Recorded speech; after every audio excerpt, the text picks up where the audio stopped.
turma, sejam todos bem-vindos. Professor Alex Ferreira, disciplina Química, mais uma aula do nosso projeto Fique em Casa Aprendendo. Bom, turminha, espero que vocês estejam aproveitando as nossas aulas, acompanhando não apenas as aulas de Química, mas também dos outros componentes curriculares. E como primeira dica, caderno, lápis, caneta, borracha, para você fazer suas devidas anotações. E sempre que for possível, aquele gráfico, aquela tabela, aquela figura, aquela questão que chamar a sua atenção, printa a tela. Aí você vai passar essas informações para o seu caderno e desenvolver os seus estudos. Tudo bem? Bom, turminha, estamos em uma série de aulas relacionadas ao segundo ano do ensino médio, o estudo das soluções. Já temos um vídeo explicando quais são os tipos de soluções, o conceito de soluções, as classificações para as soluções.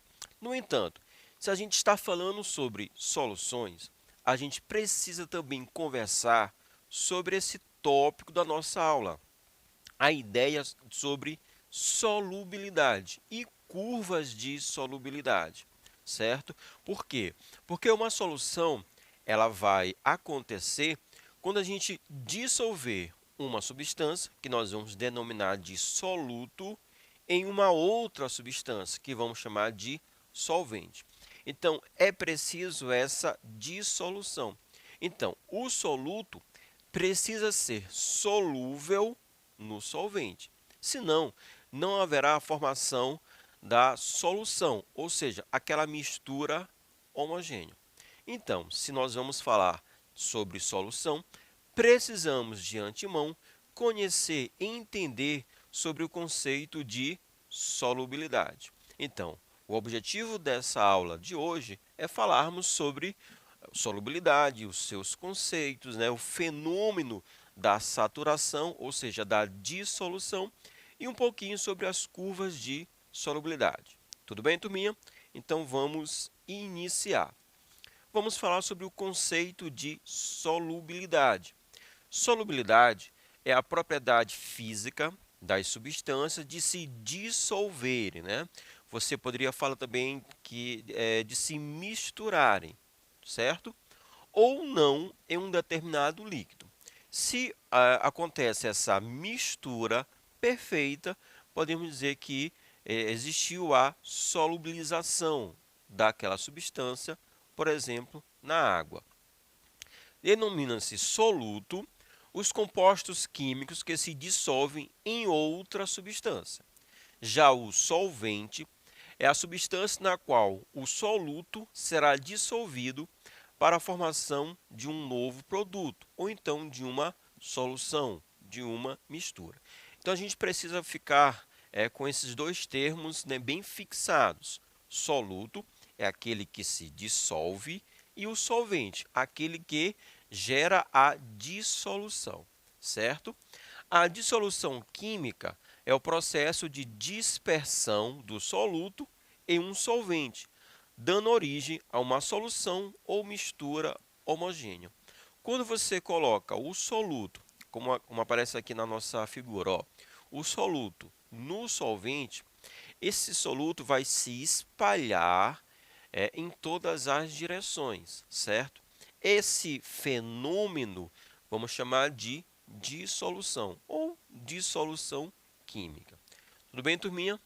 Bom, os solutos eles podem ser classificados em solúvel, pouco solúvel ou então insolúvel. Esses termos já são bem claros para a gente. Solúvel são os solutos que se dissolvem no solvente. E para que isso aconteça, é necessário uma afinidade, podemos chamar de afinidade química entre o soluto e o solvente. Daí vem aquela famosa frase, semelhante dissolve semelhante. Ou seja, se eu tenho um soluto polar, ele vai ser miscível, ele vai se dissolver completamente em um solvente polar. Se eu tenho um soluto apolar, ele vai ser miscível em um solvente apolar.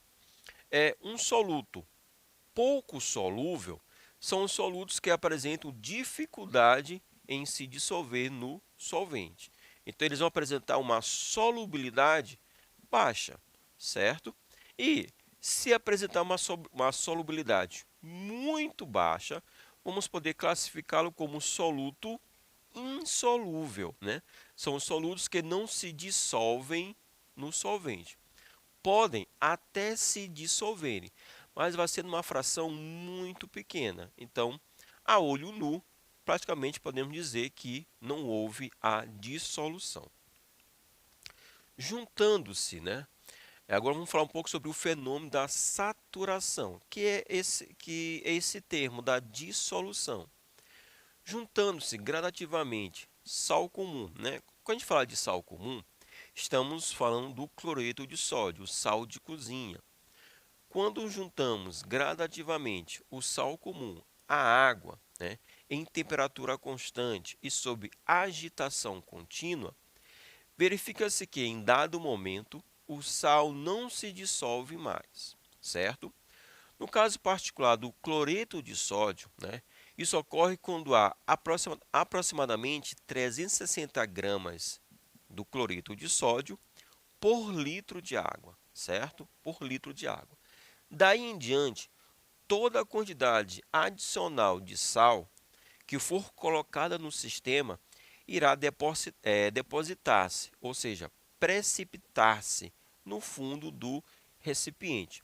Dizemos então que ela se tornou uma solução saturada ou que atingiu o ponto de saturação, certo? Toda substância, todo soluto vai apresentar esse ponto de saturação. No caso do cloreto de sódio, sal de cozinha, esse ponto é 360 gramas para 1 litro de água. Se a gente colocar, como aqui na figura, se a gente colocar, por exemplo, 365 gramas em 1 litro de água, o que vai acontecer?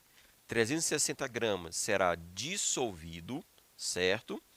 Saturando aquele solvente, e 5 gramas, né, que 5 gramas é o que passou desse ponto de saturação. Esses 5 gramas vai precipitar-se, vai ficar no fundo do recipiente, gerando o que nós chamamos de corpo de fundo.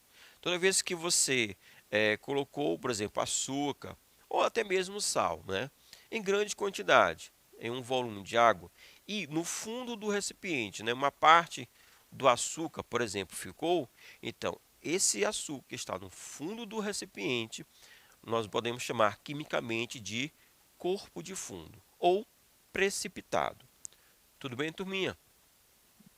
O ponto de saturação depende do soluto, depende do solvente e das condições físicas, como, por exemplo, a temperatura, a pressão, certo?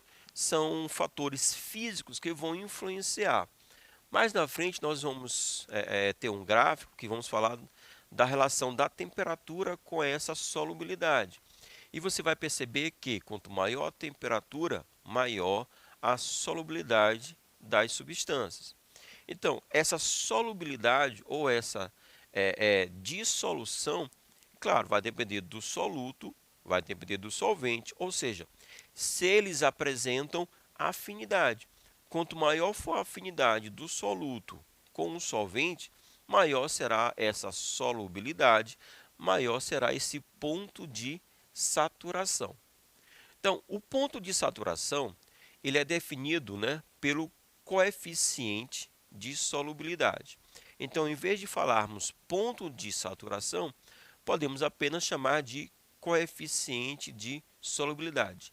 E esse conceito ou esse termo, ele é muito empregado, muito útil, vai aparecer demais ao longo desse ano de estudo, o segundo ano do ensino médio para a Química, e também é um tema recorrente nas questões de vestibular. Então, a gente precisa compreender.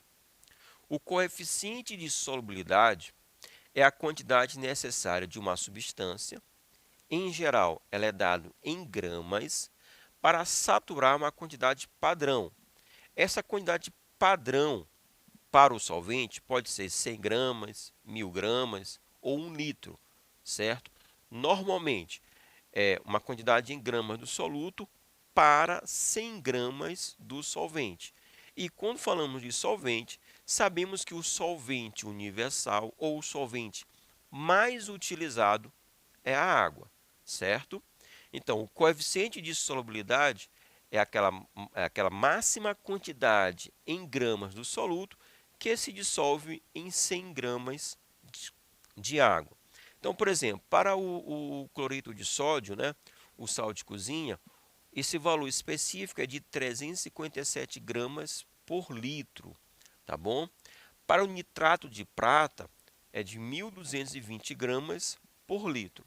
Ó, qualquer valor até 1.220, eu vou ter uma solução insaturada. Quando a gente chegar em 1.220, eu vou ter uma solução saturada. Por quê? Porque nós alcançamos o coeficiente de solubilidade. E valores acima de 1.220 para o nitrato de prata, então eu vou ter uma solução saturada com corpo de fundo. Tudo bem, turminha? Então, em função desse ponto de saturação, certo? Nós podemos ter uma solução não saturada ou insaturada, uma solução saturada ou uma solução supersaturada, né? Tanto a insaturada quanto a solução saturada são soluções estáveis. Já as soluções supersaturadas, elas são instáveis. Uma solução supersaturada é quando a gente consegue dissolver uma quantidade de soluto maior do que o seu coeficiente de solubilidade. Então, nessas condições, qualquer variação de temperatura vai fazer com que essa massa que está dissolvida a mais precipite. Por isso falamos que são soluções instáveis. A curva de solubilidade, certo? Ela vai ser um gráfico. Então, nós podemos gerar um gráfico entre a variação de temperatura e a solubilidade de uma substância. Então, esse gráfico nós vamos chamar de curva de solubilidade. Tudo bem? Olha só. Aqui está. Nós temos no eixo X, o que? Nós temos a temperatura, certo? E no eixo Y, nós vamos ter a solubilidade de uma substância. Nesse caso aqui, essa curva de solubilidade, esse gráfico, é para a substância nitrato de potássio. Tudo bem, turminha? O que a gente pode observar de antemão? Que o aumento da temperatura leva a um aumento da solubilidade do nitrato de potássio. E essa é uma característica comum, né, à maioria das substâncias químicas, ok? Turminha, qualquer valor, né, que coincidir com o gráfico, com a linha, nós vamos ter uma solução saturada. Por quê? Porque naquele ponto nós temos a máxima massa do soluto dissolvida, certo? Valores que aparecerem abaixo, né, da linha do gráfico, vamos ter uma solução insaturada. Por quê? A quantidade dissolvida é inferior, é menor do que a sua capacidade máxima, que é o coeficiente de solubilidade. E qualquer valor, né, que aparecer acima do gráfico vai representar uma solução supersaturada, porque aí nós conseguimos dissolver uma quantidade superior ao coeficiente de solubilidade. Por exemplo, para a temperatura de 40 graus Celsius, para a temperatura de 100 graus Celsius, o coeficiente de solubilidade do nitrato de potássio é de 250 gramas por 100 ml de água. Então, se nós temos 250 gramas dissolvido em 100 ml, solução saturada. Em vez de 250 gramas, você adicionou apenas 240 gramas. Esse valor está abaixo do coeficiente de solubilidade. Então, eu vou ter uma solução insaturada, certo? Seria um valor aqui, inferior à curva.